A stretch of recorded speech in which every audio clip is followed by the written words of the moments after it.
ओट में मुंह छुपाए सूरज निकला।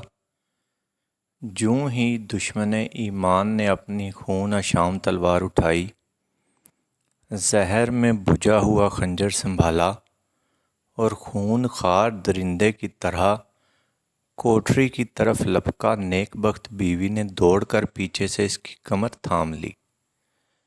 जफाकार ने इसे इतने ज़ोर का झटका दिया कि सर एक दीवार से टकरा गया।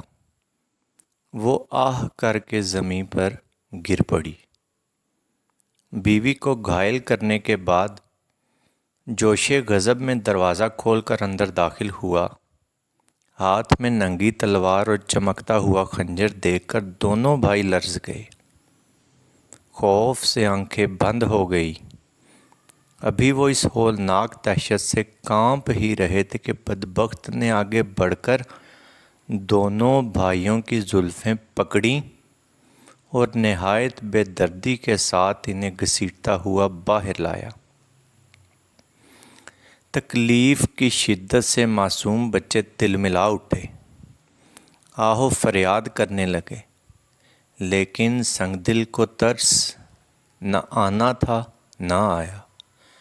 लहू में शराबूर पाक तीनत बीबी फिर उठी और बिफरी हुई शेरनी की तरह गरजते हुए कहा, आखिर घसीट कर कहाँ ले जा रहा है इन बेगुनाह मुसाफिरों को?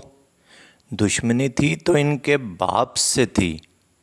4 दिन के मासूम बच्चों से क्या दुश्मनी, जो तू इनका खून बहाने पर तुला हुआ है। सारी दुनिया यतीम बच्चों पर तरस खाती है और तू रात से इन्हें कत्ल करने का सोच रहा है। थप्पड़ों से मार मार कर तूने इनका फूल सा चेहरा लहू लुहान कर दिया है। रहमतों की घटा की तरह लटकती हुई जुल्फ़ों को तू इतनी बेदर्दी के साथ घसीट रहा है कि अब इनकी बालों की जड़ों से भी खून बहने लगा है। रात से अब तक मदीने के ये नाज़नीन बेआबो दाना लगातार तेरे जुल्मों सितम की चोट खा रहे हैं और तुझे इनकी कम सिनी पर भी तरस नहीं आता।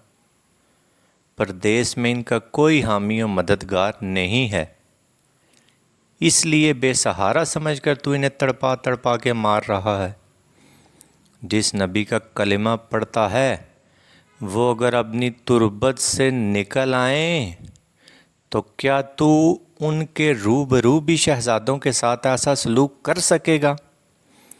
तेरे बाजुओं में ज़्यादा ज़ोर है तो किसी कड़ियल जवान से पंजा लड़ा। दूध पीते बच्चों पे क्या अपनी शाहज़ोरी दिखलाता है? इसके सीने में गैरत ईमानी का जोश उबल पड़ा था। अपनी जान पर खेल कर अब वो आखिरी फ़ैसला करना चाहती थी।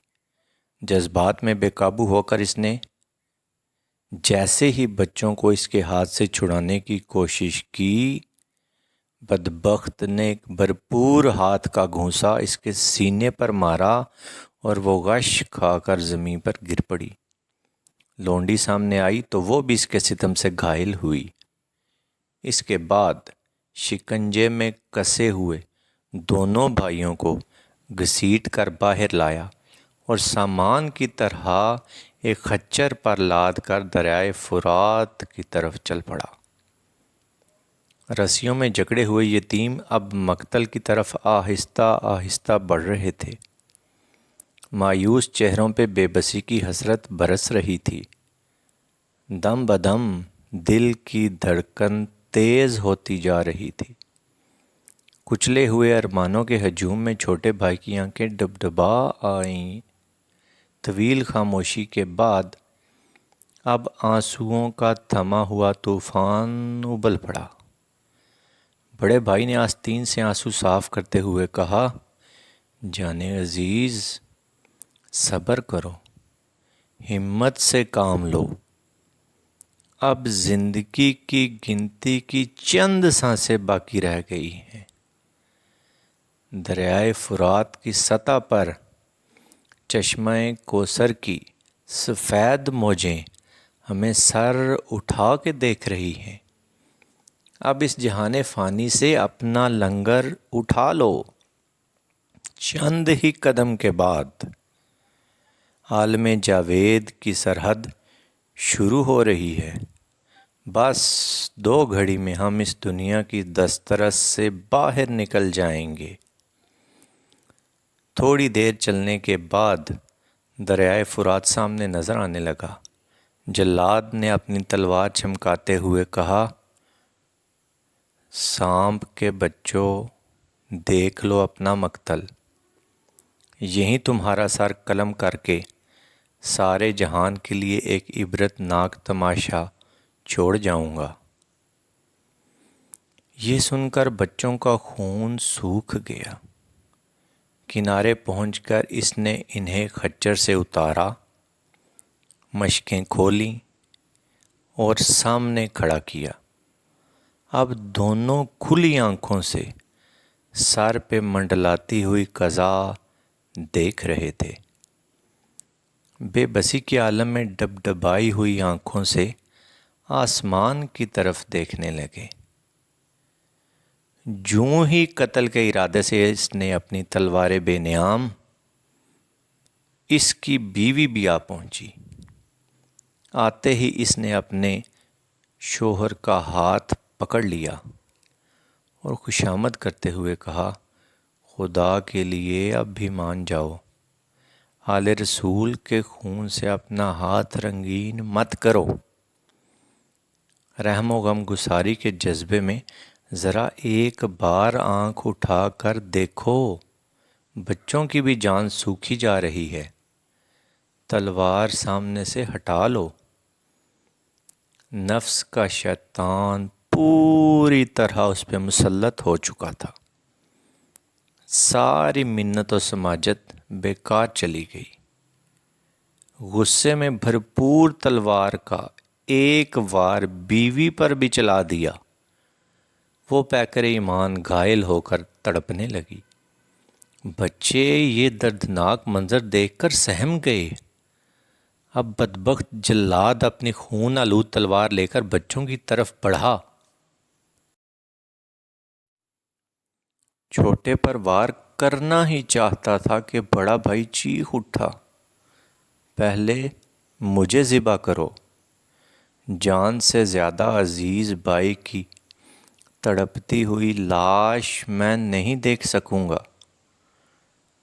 چھوٹے بھائی نے سر جھکاتے ہوئے خوشامد کی، بڑے بھائی کے قتل کا منظر مجھ سے ہرگز نہ دیکھا جا سکے گا، خدا کے لیے پہلے میرا سر قلم کرو۔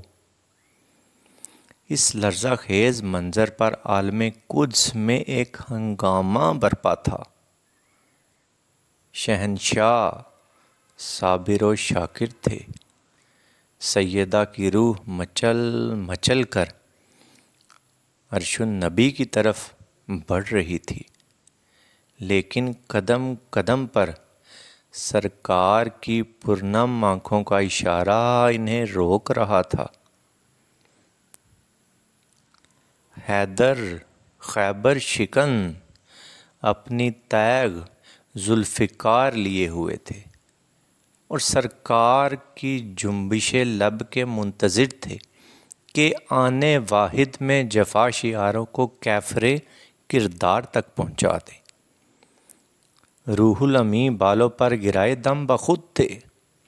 رضوان کوثر تسنیم کا ساغر لیے انتظار میں کھڑا تھا۔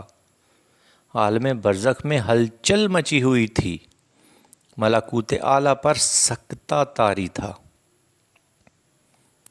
کہ ایک مرتبہ بجلی چمکی، ستارہ ٹوٹا اور فضا میں چیخیں بلند ہوئیں۔ مرکز عالم ہل گیا، چشمے فلک جھپک گئی، ہوائیں رک گئیں، دھارے تھم گئے اور دھرتی کا کلیجہ شک ہو گیا۔ حیرت کا طلسم ٹوٹا تو امام مسلم کے یتیم بچوں کے کٹے ہوئے سر خون میں تڑپ رہے تھے اور لاشیں دریائے فرات کی لہروں کی گود میں ڈوبتی جا رہی تھی۔ سلام ہو تم پر اے محمد و ابراہیم، اے امام مسلم کے راج دلارو، تمہارے مقدس خون کی سرخی سے آج تک گلشن اسلام کی بہاروں کا سہاگ قائم ہے۔ خدا ان بچوں کی قبور پر شام و سحر رحمت و نور کی بارش برسائے اور ان کے صدقے ہماری مغفرت فرمائے، آمین۔